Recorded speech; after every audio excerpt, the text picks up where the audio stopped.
So the title of this panel is Implications for Resource Management.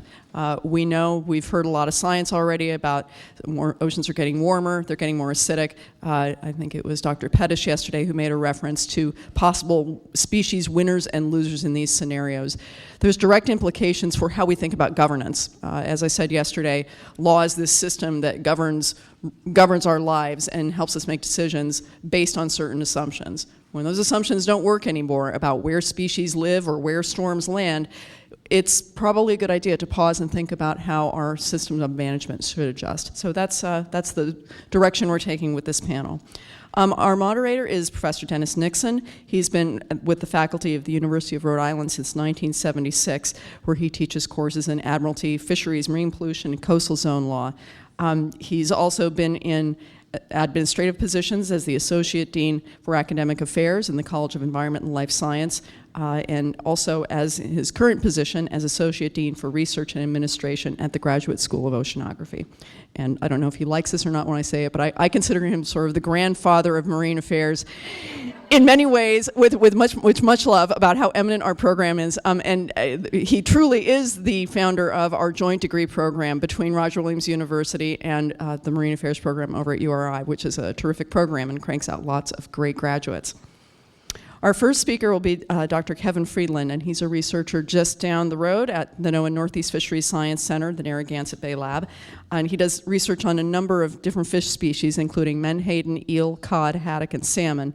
His current research is focused on the effects of growth on the early maturation and survival of Atlantic salmon and factors controlling the recruitment of cod and haddock. He's going to examine today the shifts to the thermal regime of the Northeast U.S. continental shelf and its effects on marine life. We had a great moment, well, great or awful, depending on your perspective, but we had a moment yesterday when we saw the changes in Arctic ice between 2007 and 2012. The gasp in the room was audible. Well, here's another fact, and I don't know, maybe you have some scary graphs or maps too, but the shelf ecosystem has been warming in recent years, like a lot of the other trends we've been seeing, but record highs were reached during the first half of 2012. The Northeast shelf waters are warmer than they have ever been. That gives you pause. So Kevin's going to talk about that and look at the possible effects that's going to have on different species. Next, we're going to hear from Professor Alison Reiser. She's the Daiho Chun Professor of Ocean Policy at the University of Hawaii and Professor Emerita at the University of Maine School of Law. And she's also published her first work of marine environmental history. She's holding it up. There we go. The Case of the Green Turtle, an uncensored history of a conservation icon. Congratulations on that, Alison. Professor Reiser is going to examine the application of science to decision making. So we're exploring the linkage here between how science and the information we're getting about oceans and climate informs how we actually make decisions about our lives. She's going to look at how decisions are going to be made as marine species and ecosystems change in response to warming, acidification, and to the different effects of resource development in sensitive regions like the Arctic Ocean. Nice that things connect between our different panels. Next, we're going to hear from Tricia Jedele. She's the Vice President of Conservation Law Foundation at CLF's Rhode Island Advocacy Center. She's been there since 2009, and previously to that, she worked as a Special Assistant Attorney General in the Environmental Unit at the Rhode Island Attorney General's Office. She's going to talk about the need for comprehensive data-driven planning and cumulative impacts and the resource implications, and is going to examine one particularly timely example of wind energy siting, offshore wind energy siting, and how we can learn from what a non-comprehensive planning process looks like. We're going to close with Professor Robin Craig. She's the William H. Leary Professor of Law at the University of Utah S.J. Quinney College of Law in Salt Lake City, Utah. And there she teaches environmental law, water law, ocean and coastal law, toxic torts and property, and she's affiliated with the Wallace Stegner Center for Land, Resources, and the Environment. And I love the line in her bio that she specializes in all things water. So if you have a water question, fresh, salt, we have the woman for you. Professor Craig is going to discuss marine spatial planning, which is something that a lot of us have been engaged in conversations about for a long time. And she's going to look at how an MSP process might become climate change adaptable, including anticipatory zoning and dynamic zoning. So I'll give you my panel, Dr. Friedland. That's forward, that's back. Thank you, Susan. I'm really happy to be here today. So what I'll talk about today, I'll cover a number of topics. First, I'll talk a little bit about themes, and one was mentioned already, but I think I'll expand upon it a little bit related to climate. State of affairs, or give you an idea or a snapshot of what's going on out there being the Northeast Shelf ecosystem. Thermal impacts, talk about temperature effects in particular and as they relate to our coastal ocean. And then talk about the other CO2 problem. The thermal effects are associated with natural variability and greenhouse gases changing the thermal properties of the planet, but there's a chemistry issue with CO2 as well related to acidification. And then the last one, I'll have a single slide, which I think which should be pretty interesting. It's very new research, but talk about what time it is or the phenology of ecosystems and how important it is for the timing of events between producers and consumers and fish and plants and things like that. So the first theme or thing to talk about or to make mention of is the idea of the difference between climate change and climate variability. And so what I show here in the top panel is sort of a typical scroll that you would see of some climate signal like temperature or whatever. And you see that generally speaking, there's a lot of variability, a lot of things that may be cyclical, going up and down, up and down.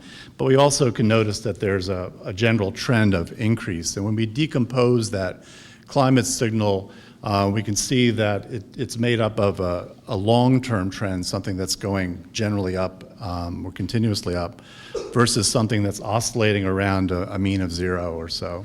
So the distinction between what we're talking about climate variability, which is occurring in the ecosystem all the time, and then climate change, which is then superimposed and then also implicitly accounted for in our models. We've got to keep track of those two phenomena that are occurring in concert with each other. The other one that Susan mentioned is the idea of climate winners and losers. There's going to be species that are going to disappear and then be replaced.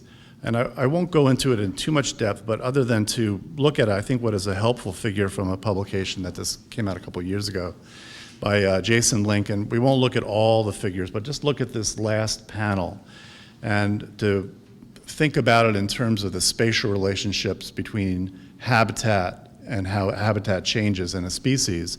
So if you consider these blobs representing a species or a population of species A or species B, or in this case, species green and species blue, we can think about over time that as the ecosystem changes, the area that species green can habitate or live in is going to change position and going to move to where the blue one formerly was.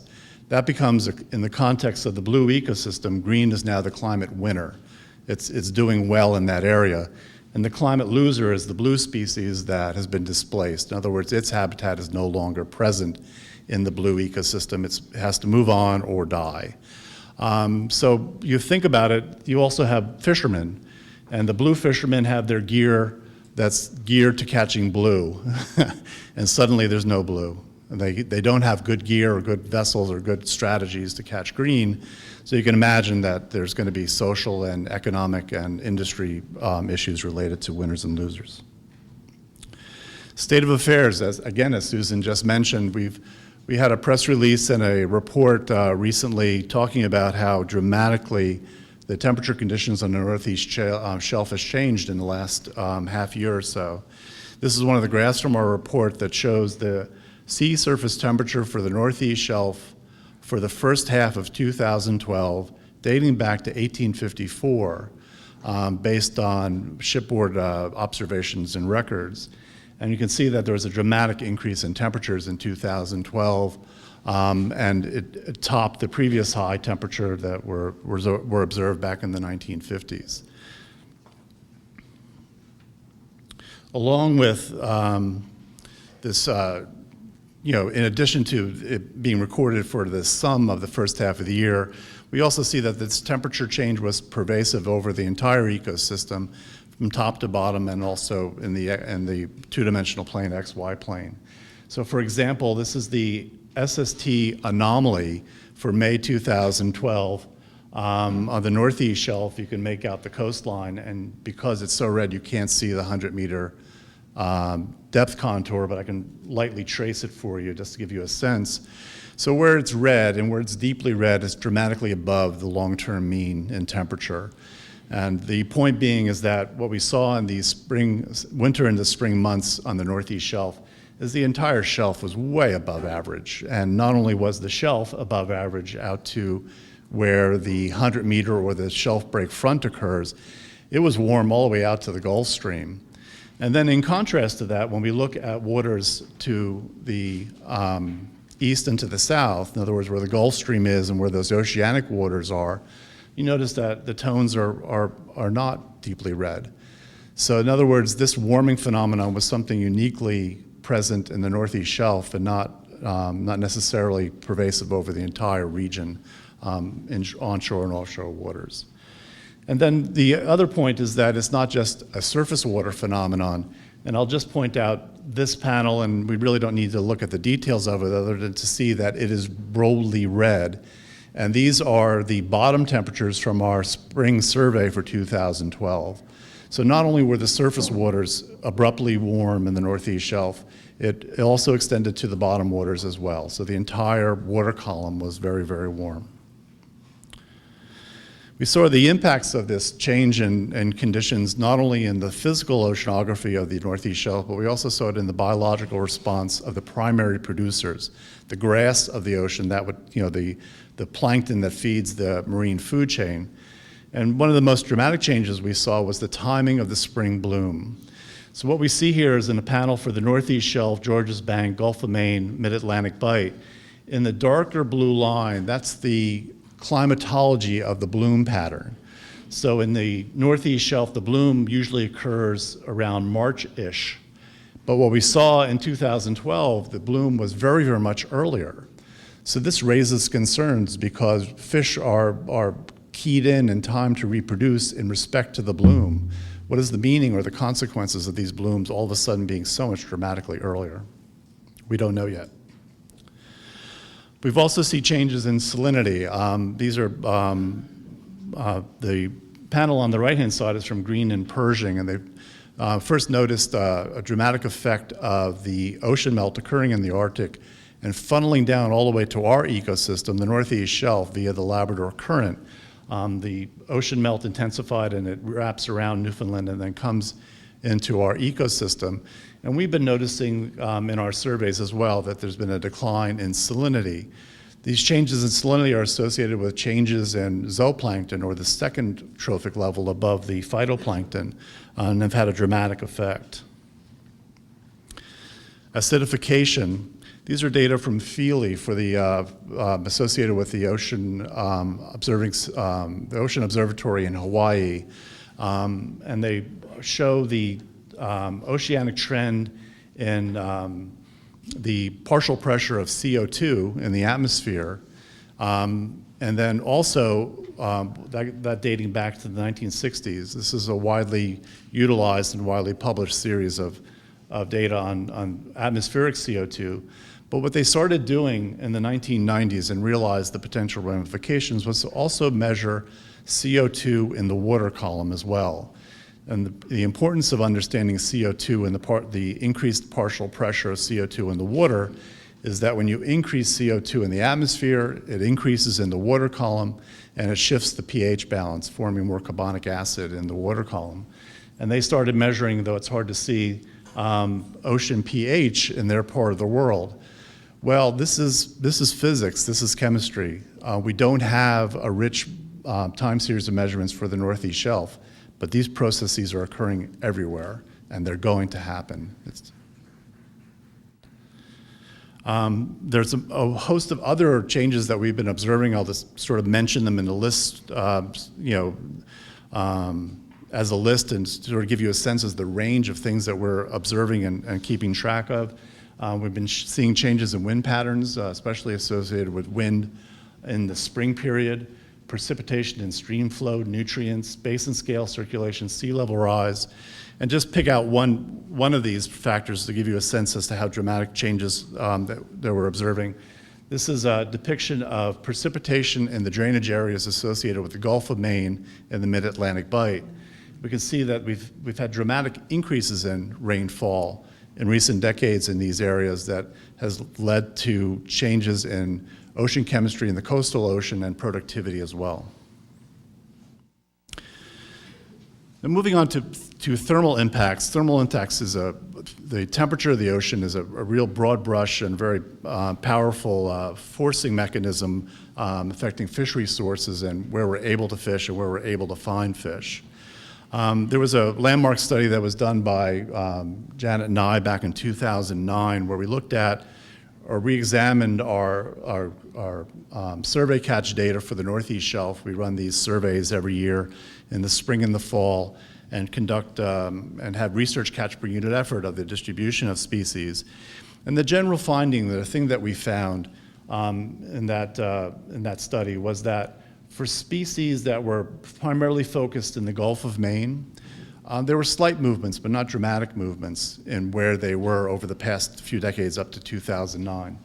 But where species that had their focus of distribution south of Cape Cod, Georges Bank, Mid-Atlantic Bight area, these are the resources that showed the most dramatic translocation and movement of their centers of distribution. And to illustrate this one of the ones that most dramatically moved was red hake. We can see where there's red in these maps, that's where their highest distributional numbers were observed, in this case back in the 60s into the 1980s. And red hake was largely a species focused south of Cape Cod. As you can see in recent years back, 1995 to 2008, suddenly red hake is focused almost exclusively in the Gulf of Maine, leading to dramatic changes in its predator-prey interactions and where it's available to the fishery. Collectively, when we look at the species that are now composing the Northeast Shelf, we see that there's been a shift in what we call the community-preferred temperature, reflecting a change in the fauna of the resource. And we look at this composite index for both fall and spring and see that we've shifted to a fish fauna that is more warm water oriented. An example of a potential climate winner. This is a species called croaker that largely is associated with the Mid-Atlantic Bight and south of there.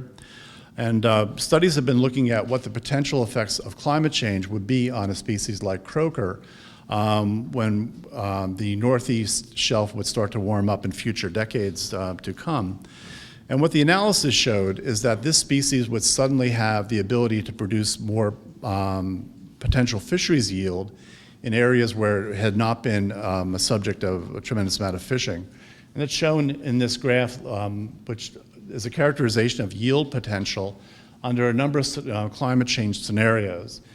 The gray curve shows the yield potential under present-day conditions for the Mid-Atlantic area. But when we look at climate change scenarios as the shelf is warming up, the modeling would suggest that croaker would have the potential of higher yields in the Mid-Atlantic. Thus, it would become a species that was a rare occurrence in the Mid-Atlantic Bight to one that's highly abundant. So this would be a potential climate winner. But, well, where there's winners, there's also losers.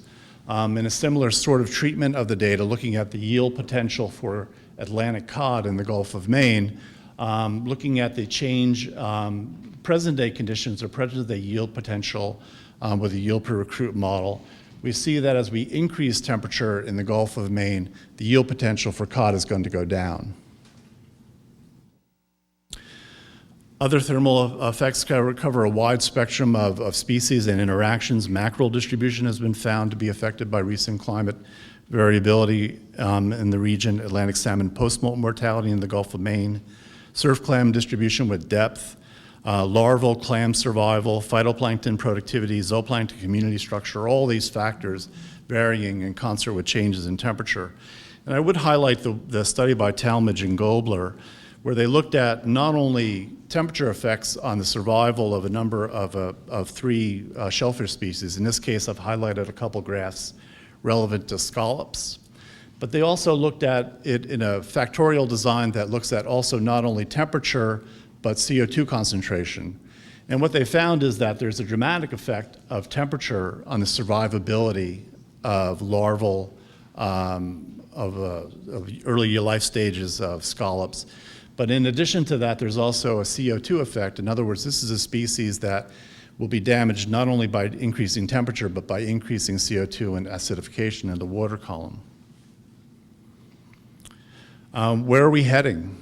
So again, drawing from data from a regional downscaling of one of the climate models, we can look at where we've been, which should be familiar or reminiscent of the graph I showed you earlier, and then projections on into the future up to 2100 of where sea surface temperature levels for the Northeast Shelf will likely be going. So we can see where we are now and where we're going to end up. We're going to be in uncharted territory. The Northeast Shelf will be thermally unrecognizable as compared to what it was. The other CO2 problem, there's been an avalanche of studies now looking at what are the potential ramifications of change in ocean chemistry and change of CO2 and pH in the oceans. I'll highlight a couple of them. One is the idea or the way that CO2 would affect the physiological state or stress of organisms. This is data from a study by Bauman looking at perhaps a little generous range of CO2 concentrations up to 1,000 parts per million, and then looking at the survival response of a coastal fish, Monidia berylina. And what we see with this particular climate or acid loser is that as these CO2 concentrations in the water column and acidification increase, they don't do as well, and they start developing more abnormalities in their morphology. But so you can imagine that for the host of species out there, there could be chronic and also acute effects of increasing pH on these organisms. But the one that's looming globally but will affect us locally is the idea of saturation states of calcite and aragonite, which is, I assure you, you will start to see more of this omega index in terms of characterizing whether shellfish can form shells or not, or whether the shells will dissolve on them. So you can well imagine that for species that are familiar to us, things that we enjoy having on our dinner table, as these acid levels rise, they're going to be affecting the productivity of these very recognizable species. But the other looming question is, what about the plankton that are dependent on calcified structures in the world oceans that control our carbon cycle, oxygen generation, things like coccolithophores? What happens when they become acid stressed in the world oceans? Quite a concerning issue. And finally, I'll treat you to some unpublished data. This is data that I've been working on with one of my postdocs. And we've had an interest in, an ongoing interest in the effects of the fall bloom on Georges Bank, on the recruitment of Georges Bank haddock. And in a nutshell, what we noticed is that when there's a big bloom on a fall bloom on Georges Bank, the following year we get a good haddock recruitment. And we believe that it feeds the adults before their spawning activities. And we've just finished an analysis just within the last couple of months, so I'm showing you the results for it, where we updated our database to include more recent data. And what we see is a confirmation of what we observed earlier, is that when the fall bloom on Georges Bank is very large, we get good recruitment success. But in addition to that, we looked at other aspects of the bloom, one of which is bloom timing. And what we found is that not only is it dependent on a large bloom, but it's dependent on a bloom that occurs early in the fall.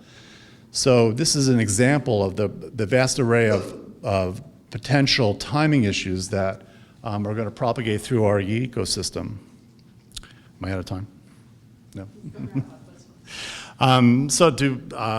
Just to wrap up with some general points, the Northeast Shelf is experiencing dramatic changes that we're trying to keep track of and understand how it's impacting the ecosystem. As we saw, the ecosystem has undergone a dramatic change in thermal regime. We don't know if this is a blip or whether we are in a new regime that will stay with us. That'll depend a lot upon what's occurring with ocean currents. And climate projections suggest that these changes will continue well beyond what we're experiencing now. and it will present tremendous challenges to the industries and people utilizing the coastal ocean. But final point, that resident species, the species that are in our ecosystem, like fish and shellfish, will have to exhibit rapid adaptive radiation to avoid becoming climate losers. So I'd like to think that they'll need to be a little more like dogs, who are the champions of adaptive radiation. So they'll need to channel their inner puppy to survive. So, thank you.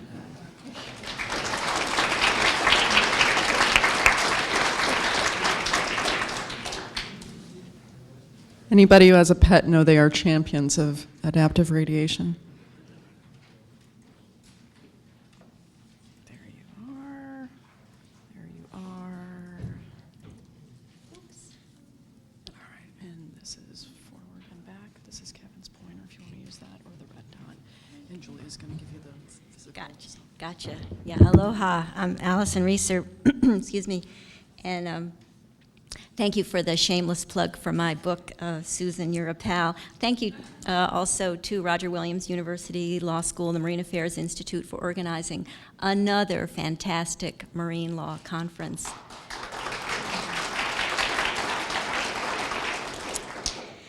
So what I'm going to talk about in the minutes that I have is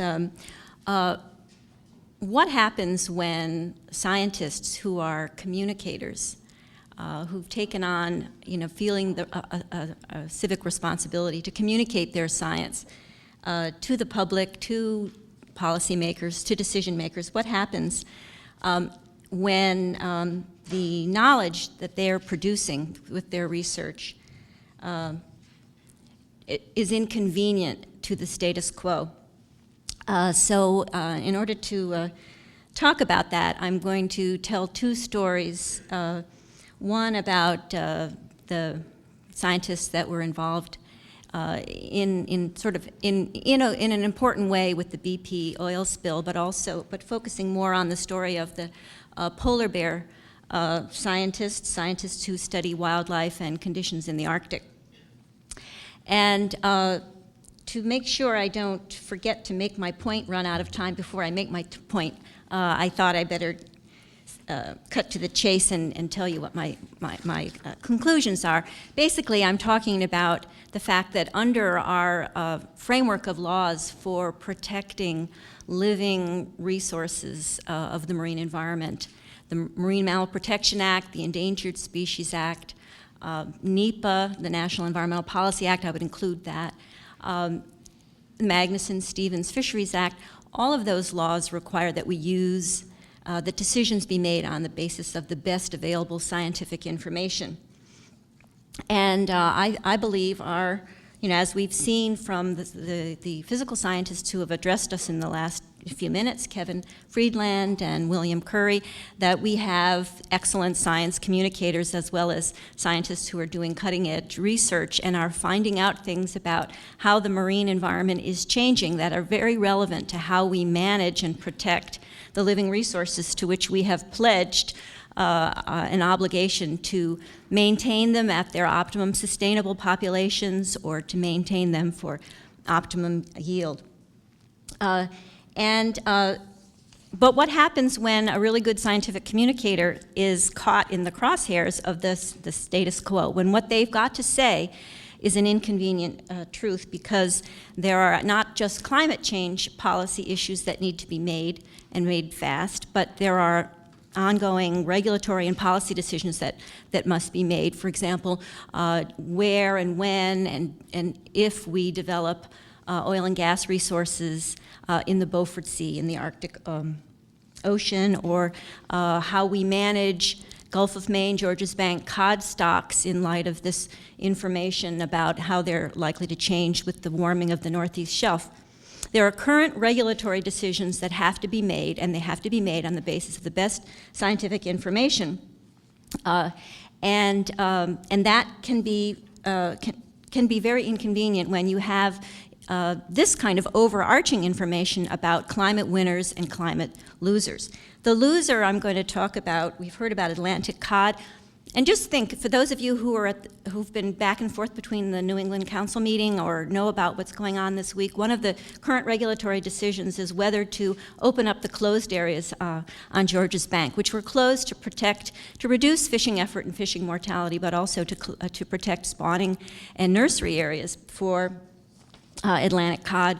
And there's, I think, a proposal to open up those closed areas.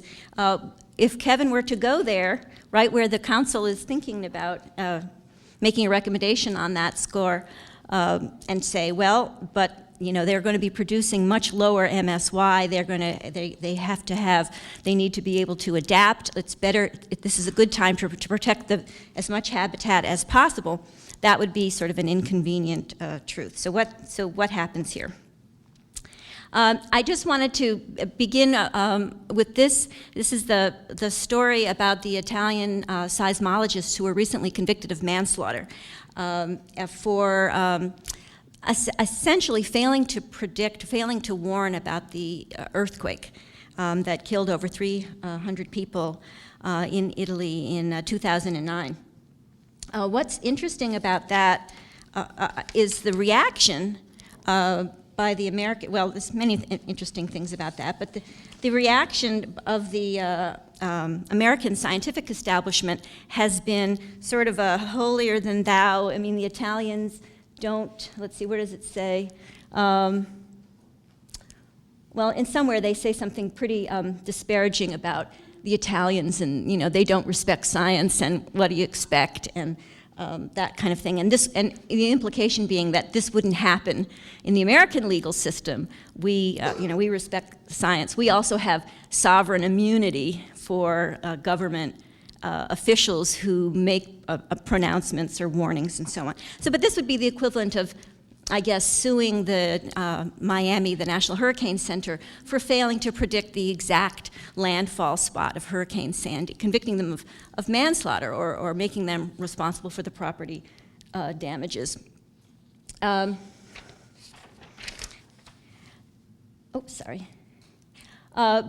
this is the more infamous attack on science that I think is relevant to this discussion, and that is the wholesale witch hunt on climate scientists that's been going on for several years now, and this is happening under our American legal system, and it is causing a number of problems. The good news is, so this is Michael Mann's book, cover of his book. He's the author, among many other things, of the hockey stick. Okay. Hockey stick graph that was used by the Intergovernmental Panel on Climate Change, has been used in An Inconvenient Truth, and used to indicate that the stability of average temperature for millennia, and then this sudden increase in temperature. So he was accused of falsifying the data, of presenting this as part of the hoax, and I guess the good news, if you will, is that he has reached his tipping point and said, okay, they've gone too far. They're now libeling, they're defaming my character, and he has filed suit against, just a month or so ago, I think, against the Competitive Enterprise Institute and a couple of journalists that have accused him of falsifying his science. So the good news is that the attacks are ongoing, but scientists are fighting back.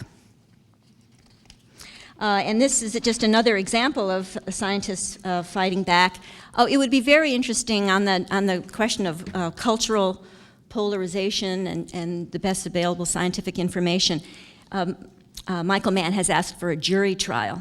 So it would be very interesting to see, who, if it gets to that point, if it's not dismissed, who is selected to be on the jury to adjudicate whether he has falsified his data, because truth is, I presume, is a defense to a defamation suit. I know it's the absolute defense to libel. Do you know, Dennis? Truth is a defense to defamation. It's hard, but also he would probably be considered a public figure because he's made such a public issue of climate change. But here's the Woods Hole oceanographic scientists who were who, as a matter of public service, used their methodologies for measuring flow from the hydrothermal vents, an acoustic method that they developed, very ingenious, to measure the rate of the escape of the oil from the BP blowout. And this is a very significant piece of information. They came up with 4.9 million barrels. It was a very significant piece of information legally because BP, if it is found criminally liable, the liability is based on the quantity of the oil that's produced. They had a long fight with BP because BP subpoenaed, after they came up with their estimate, they then published 2 articles in the Proceedings of the National Academy of Sciences. BP subpoenaed all of the emails between this is Richard Camilli and Chris Reddy from Hui, from Woods Hole, and BP subpoenaed all of the communications with their editors, some suggestion that they might have fudged their data, or that there was critical peer reviews that got kind of swept under the rug, or they were perhaps colluding with the editors in order to make things look bad for BP. And so BP subpoenaed it, they fought it, they eventually turned over thousands of documents. But the good news is that they are fighting back. And have published an article recently in Science saying that scientists need legal protections, because if our science is going to be put on trial, then we need to be, in essence, we're a necessary party to that litigation. We need to have rights under the federal rules of civil procedure to defend our science if it's going to be attacked in the courts. I had a conversation this morning with William Curry in the hotel lobby as we were checking our emails, and he suggested something. The very important lesson from this story is that if you're going to do work for the government, the federal government, and it's potentially going to produce an inconvenient truth, get it in the contract that the government indemnifies you. It's going to bear your legal costs, because Hui incurred significant legal costs in fighting the subpoena. But I think they're going to prevail in the court of public opinion. Okay, so that leads me to my story about the polar bears. So you probably are aware of the story, but this is the story of the 2 scientists who were doing sort of routine annual surveys of the bowhead whale in the Beaufort Sea, and they also were counting polar bears, and they found there was a significant difference in the number of bears that they saw swimming in open water, this distance from the ice floe. And they also saw 4 floating, presumed drowned polar bear carcasses. They published this in Polar Biology, and they were seriously retaliated. They suffered serious retaliation from their bosses in the Minerals Management Service, now the Bureau of Ocean Energy Management, and it triggered an investigation, a special investigation, and after a long period of time, amazing things, their data, their notebooks were seized. They had a very hard time defending themselves against these claims of falsification because their stuff was taken away from them. And and they ended up suspending Charles Monette, who had a very important position managing a lot of the research contracts in the area. But again, the good news is they are fighting back. Let's see. This is just the article. I urge you to read it in Science by the Hui scientists, where they make various prescriptions. But the fighting back polar bear scientists have filed a complaint under the White House Memorandum on Scientific Integrity, which requires every agency to ensure that there's openness and transparency and that there are protections of their scientists, procedures to identify instances where the scientific process integrity is compromised, and to stiffen whistleblower protections. These 2 scientists, Charles Monette in particular, was charged with releasing email communications, forwarding them to the natural resource manager of the North Slope Borough, the local government of the native Alaskan communities. And they were in the middle of filing suit challenging the approval of an exploration plan for oil and gas drilling in the Beaufort Sea.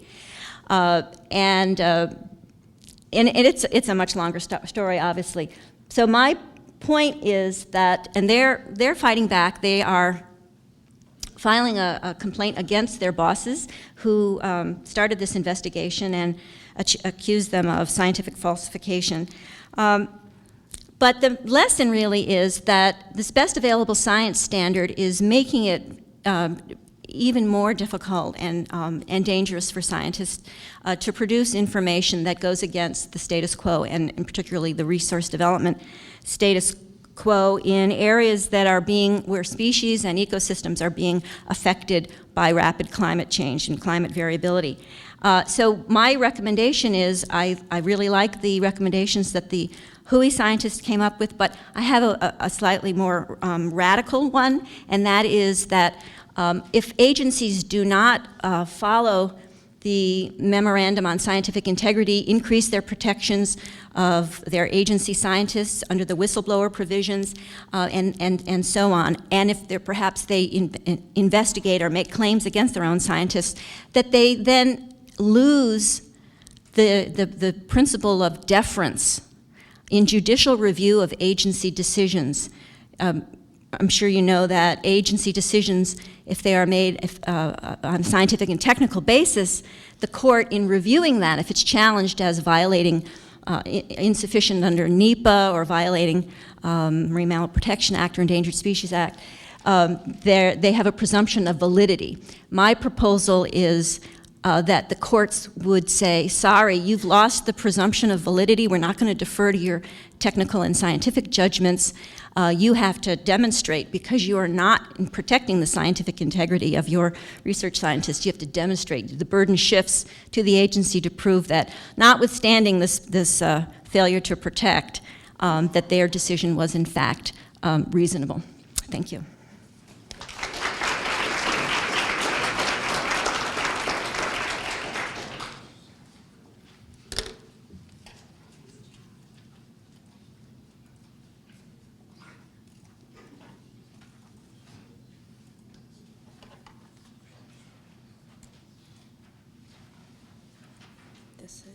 Forward, back, and that's that pointer, and here's Kevin's if you Okay. want a brighter one. And All right. Julia will give you a hard copy timer. Okay, great. Hi.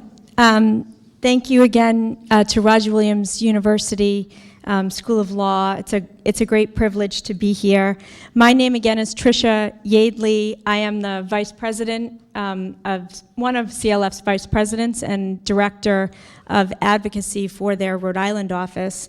And I'm going to take a page in FM Global's playbook, which is the first shocker for my presentation today, the NGO taking that page. But I just want to give you a little context about CLF if you're not familiar with our organization.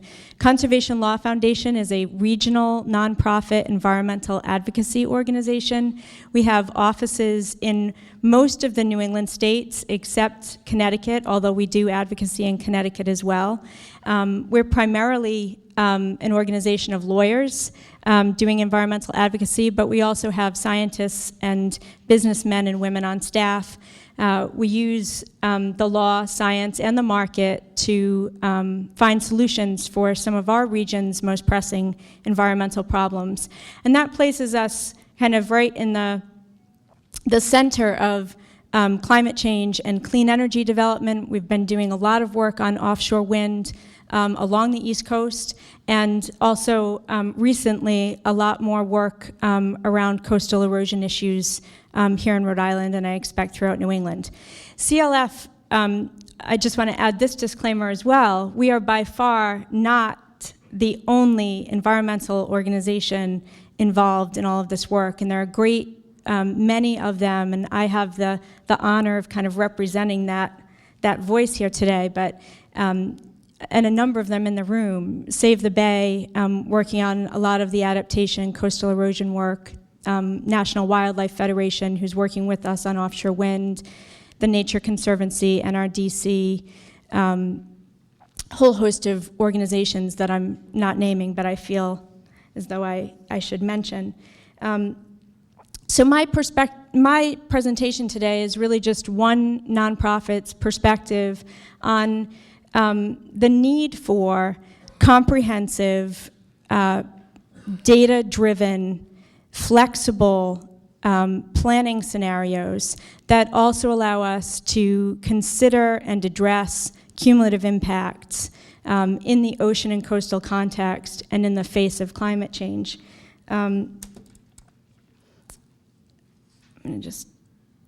We all know these stories. They're kind of driven into us from the time we're children. We plaster our daycare walls and our kindergartens with them and our nurseries. We are not a society of people that don't understand the value of planning and doing it comprehensively and doing it in advance. And if you don't care for this biblical reference because it's too biblical, we also have folklore and fairy tale, right?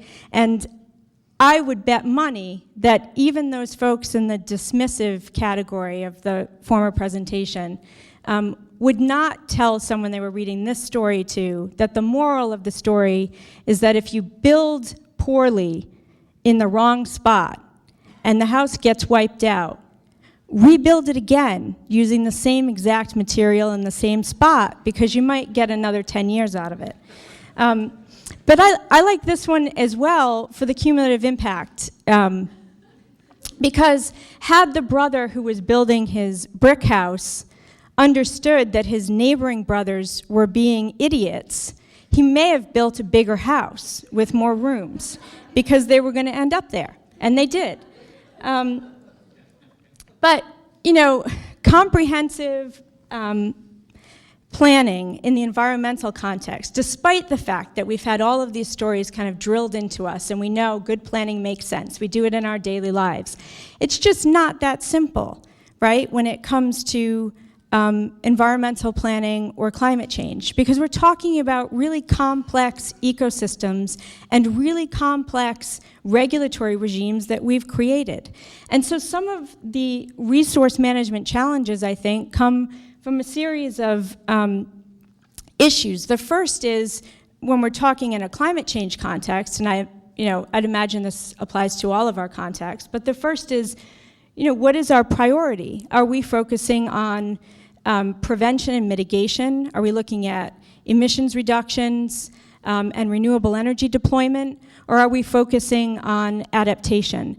It matters where we start with that priority because we don't have the resources or the staff or the information to do both of those things really well yet.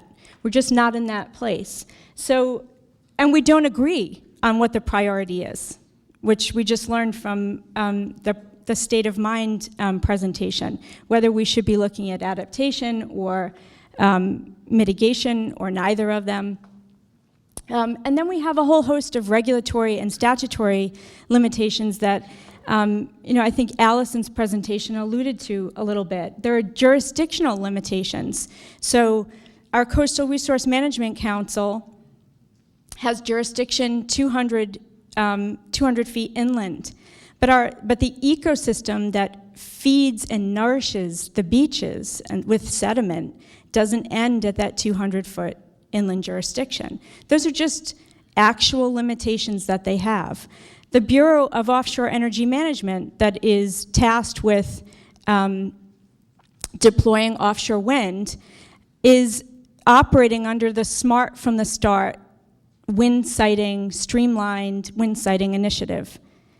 But we also have the National Ocean Policy that calls for comprehensive marine spatial planning. And there are limitations to what those agencies under the Bureau of Offshore Energy Management and NOAA and those that are focused on marine mammal protection can actually accomplish because they have statutory limitations and jurisdictional limitations. And then, of course, if we recognize that there are changes that need to be made, there's the costs of regulatory reform and the Office of Management Budget and all of that goes along with it. And there are the costs that go along with our decisions, like takings, which we discussed a little bit yesterday. And then we have real needs in terms of data. We have some issues that we're working on where we have really robust data that we can look at, and we have some areas that we're working in where we really need a lot more information, and that's going to cost money, and it's going to involve staff time to help us assess that data and allow us to feed it into our policy. So if we start, I'm going to take, I know we've talked a lot about adaptation, I'm going to look at climate change for a minute, climate change in the ocean context with respect to the priority of mitigating, and what that means in terms of resource impact and implications there. So if we believe that climate change is real, or if we just believe that it's good messaging to say that we need to be energy independent, whatever the basis is, the mandate is that we have to deploy offshore wind, and we have to do it expeditiously in a streamlined fashion. When we do that, we've got a whole host of laws and agencies that have various responsibilities in that context. We have the Smart from the Start initiative that is employing a streamlined National Environmental Policy Act review. The National Ocean Policy, which is supposed to involve coordination of all of these agencies around comprehensive planning. The Act itself, which is being NEPA, which is being led by the head agency, BOEM, in offshore wind. We're consulting with NOAA. We're looking at the Magnuson-Stevens and Central Fish Habitat, Marine Mammal Protection Act, Coastal Zone Management, Army Corps of Engineers, and the states and tribes as we work through this process. Fundamentally, what we're trying to do as we coordinate all of these agencies with all of their limits is manage this increasingly crowded ocean. And we're trying to do it in a context where we know climate change is a reality, but we also know that all of these user groups, whether it's transmission lines or shipping lanes or endangered species or offshore wind, have valid interests that they need addressed in some kind of comprehensive way within the context of the permitting process that we're allowed to use. And that can be a challenge, and the resource implications can sometimes be that things get missed. So if we're looking at our ocean in the context that we're allowed to look at it under offshore wind deployment, Bureau of Offshore Energy Management, and streamlined NEPA process, we are looking at these various areas where the Bureau of Offshore Energy Management, this is the wind energy area off the coast of Rhode Island. These are several of the areas along the mid-Atlantic, and the map is actually bigger, but it doesn't go down quite that far. And this is the Massachusetts wind energy area that has been refined and is now undergoing review of an environmental assessment. So if we look at these particular areas that have been, the boundaries of which have been defined by us, these are the areas in which the federal government has jurisdiction.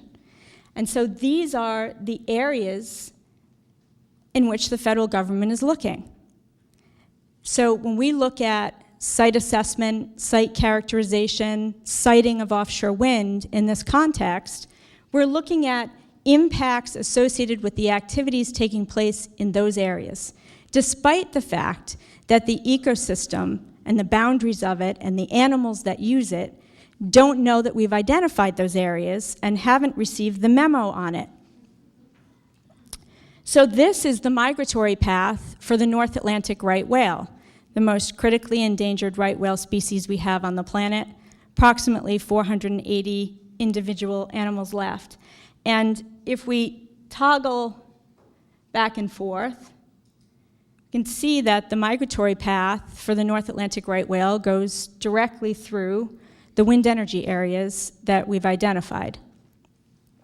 So while the Bureau of Offshore Energy Management is consulting under the Marine Mammal Protection Act and working with NOAA and other responsible agencies, they're looking at the decibel and isopleth levels that impact in marine mammals by causing injury or harm or hearing loss. That's what they're looking at. Those are the standards that they're applying to their environmental review. And then they're considering reasonable alternatives to their action based on reasonably foreseeable adverse impacts to these species within these wind energy areas. What they aren't thinking about and what they aren't looking at and what we are starting to understand with new science as it develops, and maybe an inconvenient scientific truth, is that the noise levels that cause hearing loss and injury are not the only noise levels that we need to worry about, because noise travels a great distance in the underwater environment, and we are learning now that there are noise levels that can cause displacement. And if you're concerned about the North Atlantic right whale traveling from its calving grounds up through along the mid-Atlantic to the Great South Channel to their feeding grounds, we need to be worried about displacement from the migratory path. We need to be worried about displacement of the right whale into shipping lanes from noise levels that we don't fully understand yet.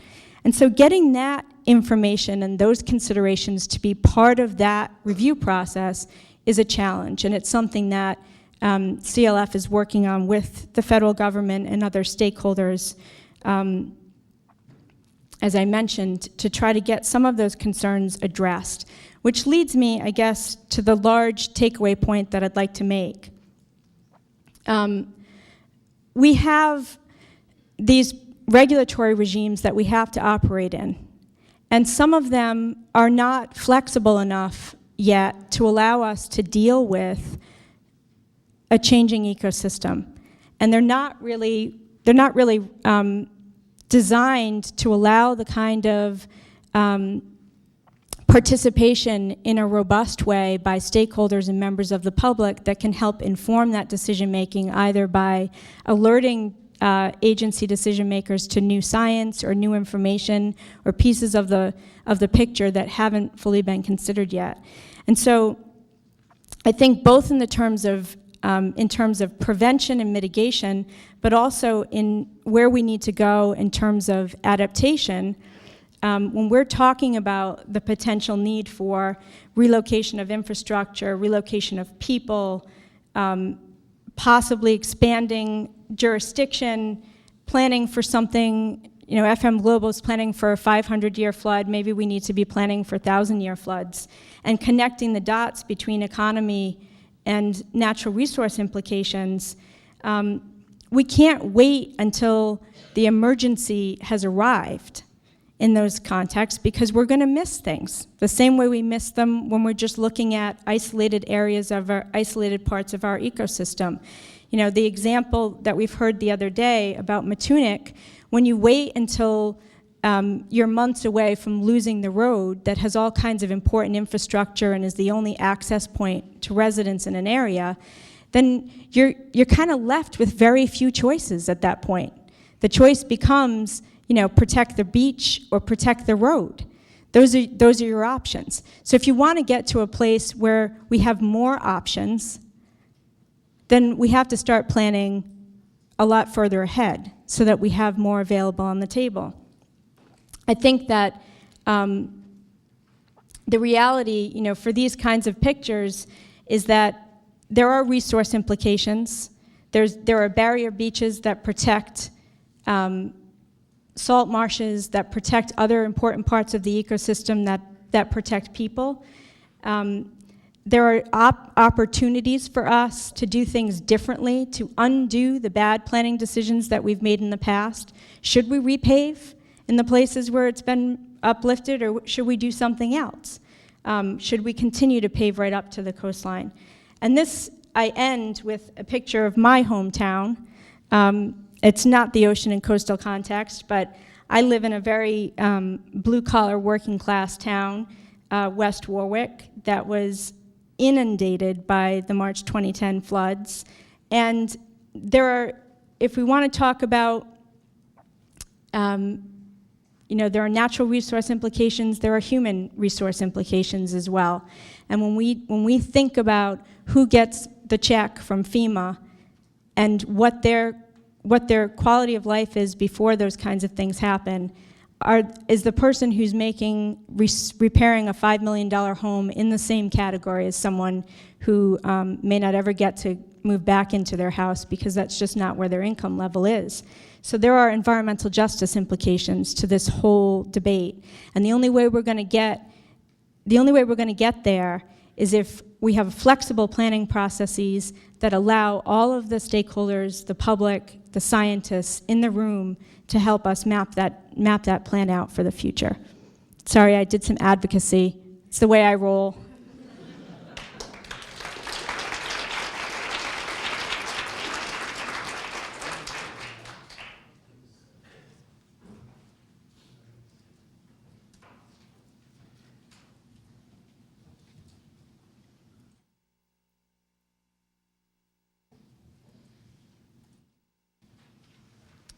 That's forward, that's back, and then the red is the pointer. Okay, great, thanks. Well, good morning. I would like to thank Mike Berger and Susan Faraday for inviting me to be here. This has been a wonderful conference. I'm going to take us someplace I don't think we've been yet in this conference, which is to the tropical Pacific, which is where I like to hang out whenever I can. And the basic question I'm going to address, following on for Trish, is how do we make planning more flexible? In particular, given the many changes that climate change is bringing to the ocean, and given the numerous stressors already impacting the oceans, what role can marine spatial planning play in promoting the overall health, resilience, and adaptability of ocean ecosystems? So our biggest ocean governance challenge, and I'm speaking kind of pan-ocean, not the United States in particular, although this one happens to be very true for the United States, is usually identified as regulatory fragmentations or the too many cooks problem. In the United States, for example, 2004, the U.S. Commission on Ocean Policy noted that 11 of 15 federal level departments that existed at the time, numerous sub-agencies, 3 independent agencies, all had something to say about what goes on in the oceans, and that's just at the federal level. We haven't even added in the states, where you can start multiplying agencies for state waters equally well. I'm picking on the Gulf of Maine. I could pick on other places as well, but what regulatory fragmentation tends to create is overlapping uses, conflicting uses, and conflicting zones. I won't go through all the details on the interest of time, but there's a lot of competing uses and competing zones in the Gulf of Maine, although work is being done to clean those up. So what's been proposed as a solution, both internationally and domestically, is marine spatial planning. This was the cover of UNESCO's 2000 Guide to Marine Spatial Planning for the world, basically. Why it's purported as a solution to regulatory fragmentation: it's a holistic approach, it's a comprehensive approach, and it's an ecosystem-based approach to ocean governance that considers simultaneously, done right, all current use demands, all potential future use demands, and the needs of the ecosystem itself, as well as the potential conflicts between those 3 groups. So if you're doing it right, you really should be thinking about everything all at once. As has already been mentioned, in the United States, the impetus for marine spatial planning is the Ocean Stewardship Executive Order, July of 2010. Do marine spatial planning, basically, with a definition that emphasizes that such planning is comprehensive, adapted, integrative, ecosystem-based, and transparent. I won't read you the rest. But so both the United States and the world are starting to really pursue marine spatial planning as a climate change issue. However, this solution to a basic governance problem came up before governments were really beginning to address climate change. The planning process itself isn't directly related to mitigation. You can put in mitigation helping uses like wind energy, but it's not really a mitigation strategy per se. And the risk I worry about more is that if you treat marine spatial planning like, say, land use planning, you risk creating a static governance system that isn't going to keep pace with climate change impacts. But I think there's ways around that, and my argument is that marine spatial planning can help, is already helping with climate change adaptation, but that it can also be made more climate change adaptable. So what are the big climate change problems? Changing ocean temperatures. I'm repeating a lot of the science we've heard. Species are moving their ranges, especially poleward. But that has implications for a lot of human uses as well.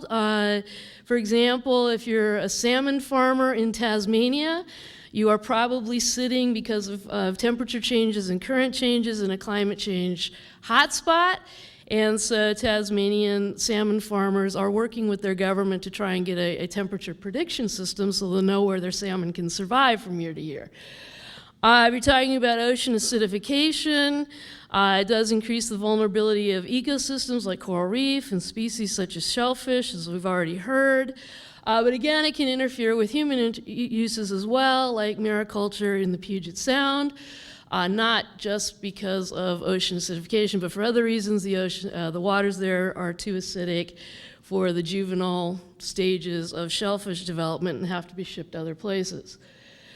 Changing winds and currents, all right? There's documented changes in upwelling pattern. It also affects fishing, is creating some hypoxic zones in various parts of the world.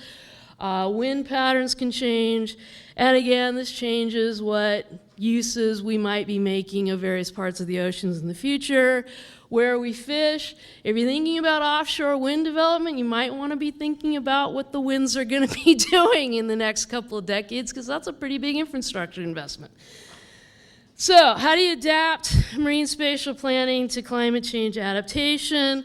3 things I'm going to talk about. First is what I call accidental adaptation. Marine protected areas, marine spatial plans that were set up for other reasons entirely, but it turns out are very helpful for climate change adaptation purposes, and because there is a planning process, they can be adapted to those other purposes as you go. There's also an increasing amount of conscious adaptation through marine spatial planning. 2 different ways of going about it. Nations in the Coral Triangle in the South Pacific are actively employing marine spatial planning as a means of climate change adaptation, protecting the marine spaces they need for food and livelihoods. I'm going to talk about Australia. Australia kind of went the other way. It had marine spatial planning in place, but realized that its plan for the Great Barrier Reef could be a good way of encouraging climate change adaptation. And then the end, flexible zoning, different ways to make the zones themselves dynamic, flexible from the get-go, design them to move around. All right, so the accidental adaptation example, the Papahanaumokuakea Marine National Monument in the northwestern Hawaiian Islands, which I actually went to and had to learn how to pronounce. It sits in the northwestern Hawaiian Islands. It was created as a Marine National Monument in 2006 by President George W. Bush under the Antiquities Act, jointly managed by NOAA, the U.S. Fish and Wildlife Service, and the state of Hawaii. There's a really interesting governance lecture I could give just on how this thing works, but not what we're doing today. 2010 designated as a World Heritage Site for both natural and cultural significance. Set up primarily to protect one of the last, as they call it, pristine-ish coral reefs in the United States. Not completely pristine, but pretty darn good. And now moving to thinking about what this Marine National Monument, that's Midway, can do for climate change adaptation, both for the coral reef ecosystem in that particular monument, but also for the rest of the world, or at least the rest of the Pacific. So, working on getting rid of existing stressors. This is an endangered Hawaiian monk seal hanging out in a place called Rusty Bucket, which is where the Navy dumped stuff it didn't want before it left Midway.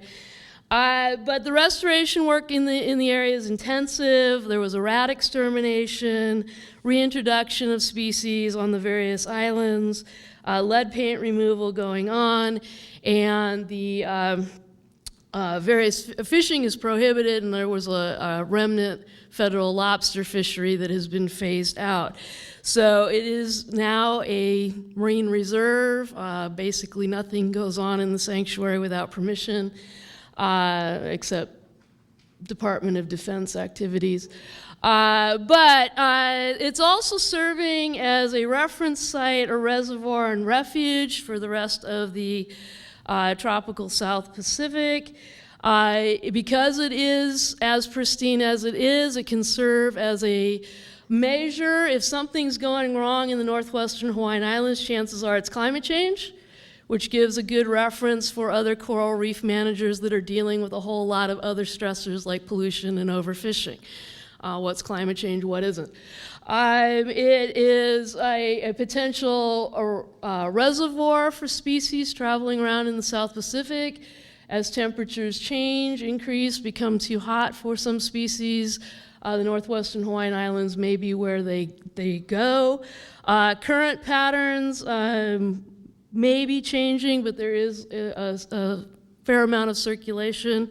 So it could help with adaptation and survival in that way as well. And then finally, and sadly, it may be the last surviving coral reef ecosystem on the planet because it's already at the northern edge of where tropical coral reefs are viable. All right, so that's where it is. All right, conscious adaptation, the Great Barrier Reef. Australia's been using marine spatial planning for the Great Barrier Reef for quite a while. In 2004, they comprehensively redid their marine zoning plan for the Great Barrier Reef. The goal at that point was to ensure that they were protecting representative marine ecosystems throughout the Great Barrier Reef.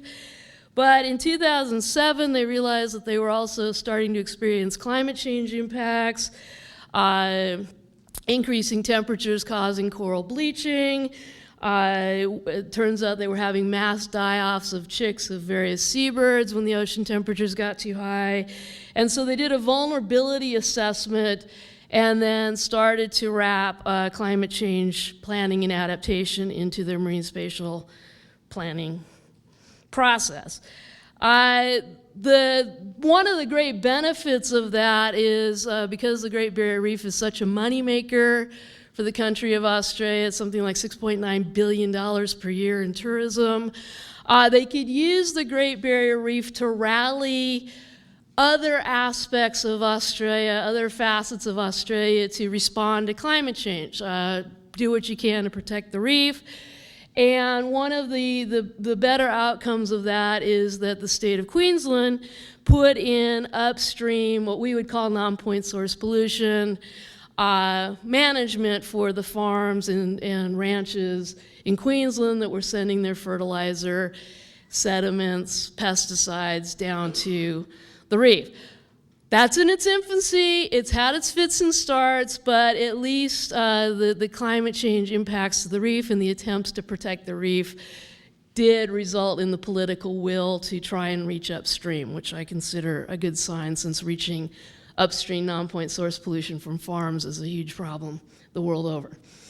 All right, so what those two examples indicate, and I just want to emphasize, is that if you have a marine planning process in place, a spatial planning process in place, it increases the government entity's ability to respond to new stressors like climate change, new conflicts, new problems. If you've got the process in place, you can go back and amend its flexibility at some level in and of itself. Plus, marine spatial planning can already be a tool for advancing climate change adaptation goals. It could be made more flexible. There's some tools out there that could add flexibility. So one I call anticipatory zoning. We also already saw yesterday, but just to emphasize, nations are anticipating the opening of the Arctic Ocean. And so through our Magnuson-Stevens Fisheries Management and Conservation Act, in August of 2009, the Secretary of Commerce set aside the Arctic Management Area basically as a marine reserve. No fishing until we figure out what fishing is going to be acceptable in that area. It's not off limits forever, at least as designed, but we're setting it aside until we know what we're doing. So anticipating what future impacts will be. Dynamic zoning, and by this I mean zones that move by design. My favorite example is called Turtle Watch. The longline fishery off of Hawaii has problems under the Endangered Species Act with catching sea turtles. They've got a limit on how many they can catch per year. Once they hit that limit, the fisheries close down for the rest of the year. It's in the fisher's best interest not to hit that limit, say in February and March, which has been known to happen, all right? So Turtle Watch is a voluntary project, but it basically exploits the fact that sea turtles like to be in certain temperature ranges. So on a daily basis, the band, based on temperature of where the sea turtles are likely to be, is mapped out. You can get it in real time on a daily basis, and fishers are told, don't fish there. That's where the sea turtles are likely to be. Not a good place to go fishing. When they cooperate, and it's still voluntary, it works. They avoid sea turtles. So it's a good example of a dynamic zone, a zone that changes by design. Now, daily is a little frequent. I don't think for climate change adaptation you need daily, but you could certainly key certain predictions about what's going on with marine areas to salinity thresholds, to temperature thresholds, measured over time, and design a zone that says, hey, when we hit these conditions for this length of time, the zone is moving, all right? Fishing zone used to be here, now it's going to be there. Dive zone used to be here, now it's going to be there, all right? Or whatever your zoning actually is. And then finally, the part that gets me in trouble, so I'm going to preface this by saying, remember that we already permit a lot of uses in the ocean, all right? But Josh Eagle and Buzz Thompson have come up with an idea that there could be traction gained in at least some areas by assigning use rights to particular individuals or groups after you engage in marine spatial planning.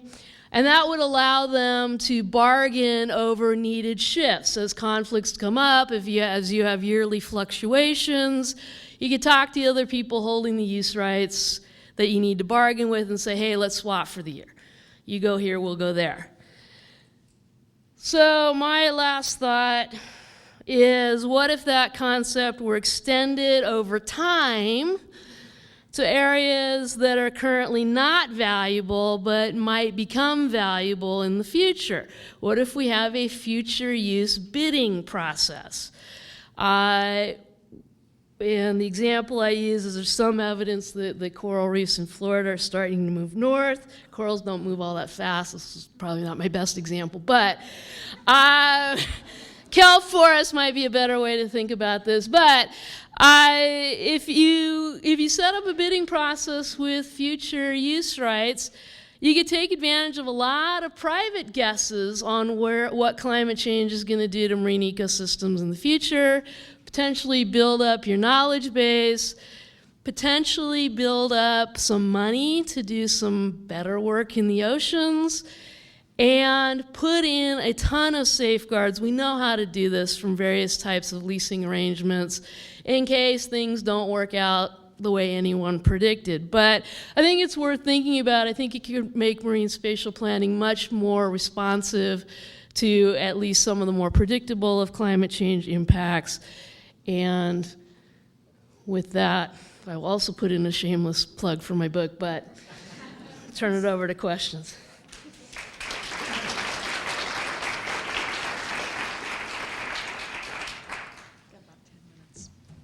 I am using your book in my class next spring, though, so there's a shameless plug. Great. I'd like to thank the panelists for 4 great presentations. That was really very interesting. While we're getting our microphones set up here, just one comment, and that is something related to what Alison said. It's clear we've never asked so much of the world of science in terms of influencing policy decisions. And the stakes are getting steeper all the time. I have to tell you that when that Woods Hole decision was released a few months ago, as a lawyer who was the associate dean of an oceanography school, I felt compelled to report on this to the faculty and marine scientists there, and said that their colleagues, actually one of our graduates, Chris Reddy, being sued, Rich Camilli, a brilliant guy who I've gone to sea with. You know, the scientific community is used to criticism. They're used to the peer review process, which can be brutal. But what they're not used to is being dragged into court, depositions, interrogatories, with somebody just saying, you're stupid. You're lying. You're lying. You're making this up because you have some sort of bias. They're not used to that.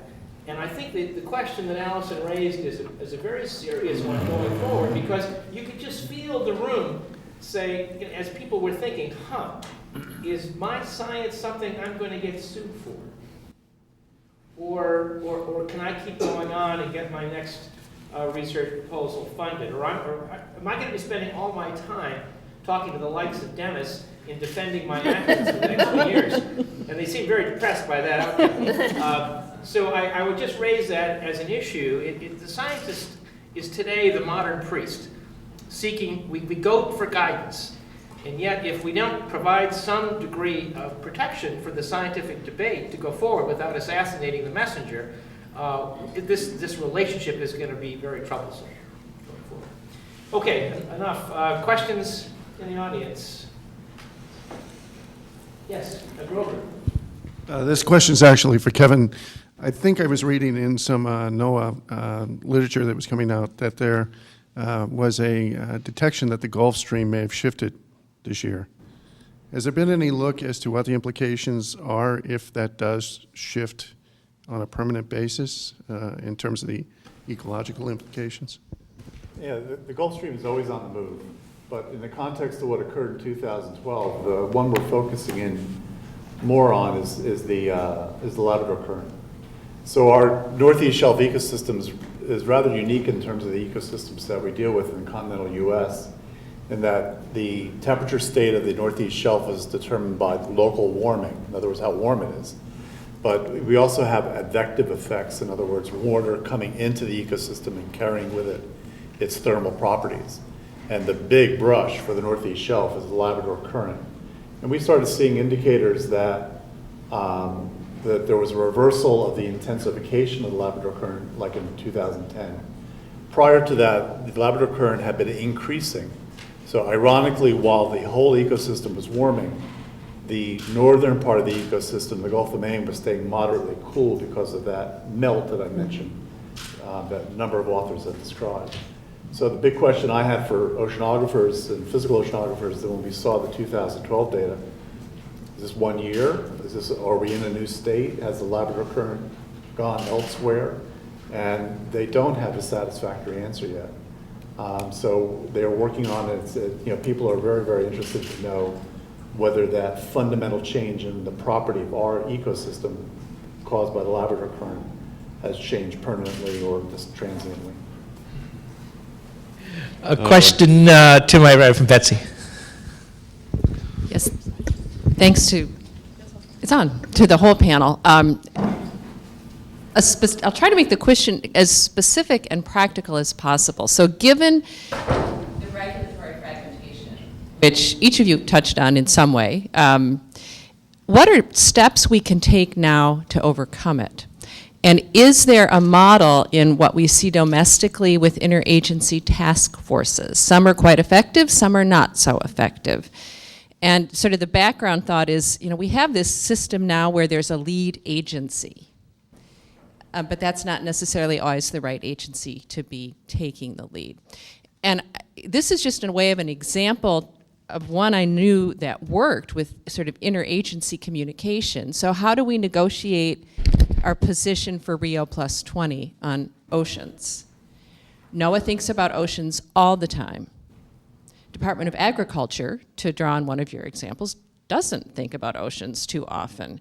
But when the two representatives from those agencies sat down, the lights went on for the point source pollution people, and so the Department of Agriculture was able to say, yes, actually we now totally get it, that things, we hadn't thought about runoff and how it's affecting the condition of our oceans.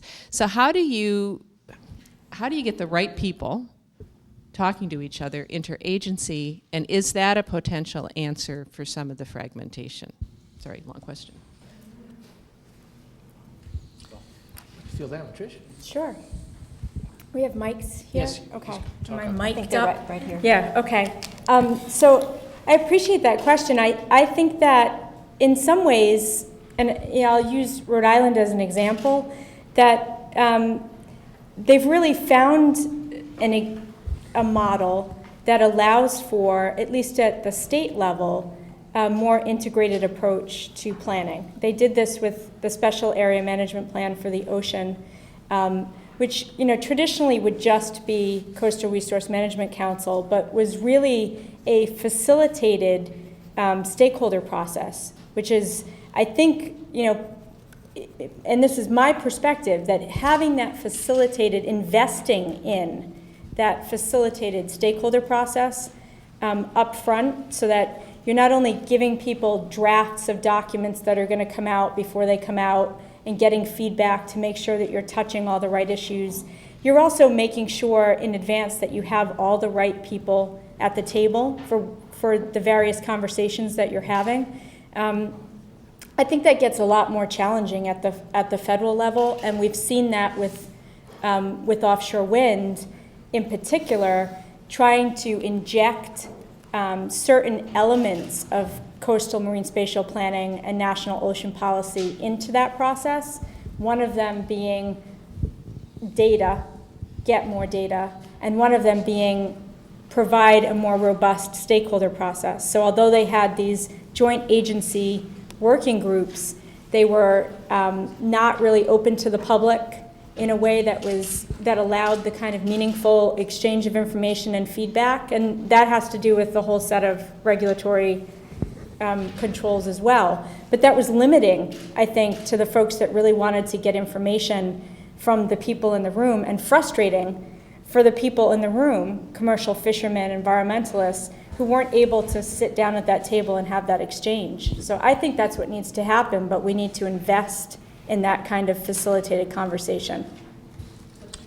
Robin, you want to follow up on that? Yeah, I think there's a room for a lot of that to work, because most ocean statutes have a fair amount of give in them. Very few of them have absolute commands without any kind of balancing of other interests. But at some point, the agencies do have potentially conflicting missions, and I think that has to be recognized as well. And there have been a couple of instances of deals worked out and some other factor gets thrown to throw a monkey wrench in the works, which is particularly important to remember at the federal level when you have citizen suits that can intervene from the outside, or Congress that can intervene from the outside, so to speak. If you think about the Navy and sonar, suddenly we have Marine Mammal Protection Act amendments. I think at some point we would still be better off to step back, and I realize this last Congress hasn't been the best time to think about that, but think about a more comprehensive, across-the-board set of priorities for what we do in the oceans, because, like I said, there have been moments when you think you have a deal or you think you have an injunction, and suddenly you don't. So. Thank you. I've got a question actually from the webinar for you, Robin, so Okay. hang on to that microphone. This is from Sue Rocca from the Whale and Dolphin Conservation Organization. The question is, use rights have created a hostile and anti-conservation climate over water rights usage in the West. What step could possibly be taken to stop the same from occurring with marine spatial planning use rights? Well, first of all, water rights in the West are property rights. And I am not suggesting that these use rights in the ocean have to be property rights in the full-on sense of never can be taken away without compensation. A lease, a permit, set up correctly, is permission. It's a license to do something which under any standard property law means it can be taken away. If you spell that out from the get-go, you can have protections at the level of due process protections without creating full-on, non-changeable property rights for the entirety of the rest of your life. So, Excellent, thank you. Questions on this side of the room? Sir? National Wildlife Federation. The quality of the information that the panelists throughout this conference have dispensed is just unbelievable. It's fabulous. And you're speaking to us with respect and as if we were capable of assimilating it. But I must say, one of the most powerful images that I'm going to take from this conference is the one that Jedele used in the Three Little Pigs and the rebuilding yes. after the wolf nails the home. And so while we talk in acronyms and government agencies all over the joint here, and centimeters and Celsius, that's not stuff that's going to appeal to the people that Jeff Feinberg was urging us to relate to in his the polling results show. So I'm just urging us to use the kind of metaphors when we take from this conference and translate it. Don't make it quite so turgid, so thick and difficult. And so that's my comment. Plus, with my aging eyes, I can't see any of those slides.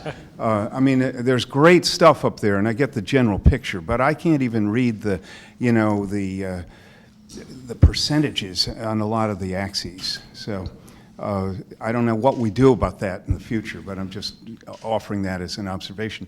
And I can't imagine the poor souls in the back of the room being able to see that.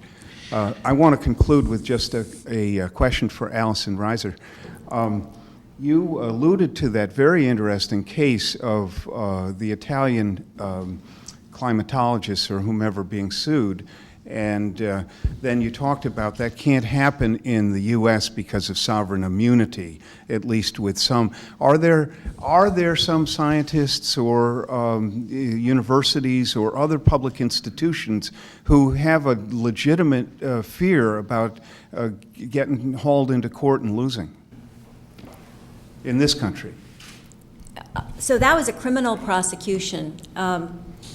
What I was referring to in sovereign immunity is there is, and there was a recent case with respect to whether the Army Corps of Engineers of the federal government was liable for the maintenance or the lack of maintenance and the failure to put a storm surge barrier and the breaching of the canals during Hurricane Katrina and the erosion of the coastal wetlands that created this huge funnel of water that went straight into New Orleans. And so there was a recent case on that, on whether something called the Federal Tort Claims Act, which waives, in other words, the federal government said you can hold us responsible in certain instances, and we will waive what we otherwise have, which is the sovereign immunity, that you can't sue the crown, you can't sue the sovereign. We will waive that immunity and be held liable, but we exempt certain things and certain discretionary functions where we are exercising our judgment, which that's why you're giving us these hard jobs. We have to exercise our judgment, and when we do that, we are not waiving sovereign immunity for those kinds of decisions. The Fifth Circuit just completely flip-flopped on that, and said at first said that the Army Corps, the federal government, could be liable for those damages caused by Hurricane Katrina and the flooding, and then on rehearing, on a sort of a rehearing appeal, changed and said no. They might have been stupid decisions that the Army Corps made. They might have been, based not on the best available science, but they were sort of doing the best they can in not paying attention to the erosion of the canals that were put in the wetlands in coastal Louisiana, and failing to build a surge barrier. I'm sorry, that's all the time we have for questions. Susan, I turn back to you.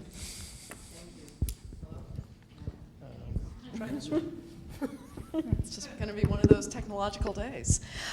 So I want you to please thank my wonderful panel for their contribution.